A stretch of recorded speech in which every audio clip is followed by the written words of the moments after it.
Hoy vamos a pescar un pesca de blackback. Por cierto, estamos en el embalse del Ronquillo, en la presa, al otro lado. Intentaremos atrapar un blackback. Mi madre ahí tiene tirado la caña. ¡Lleva uno!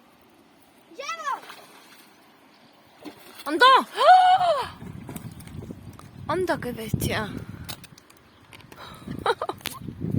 ¡Este sí que es pesca! ¡Toma yo! ¡Ay! A ver cómo ¡Esto es. pesa mucho!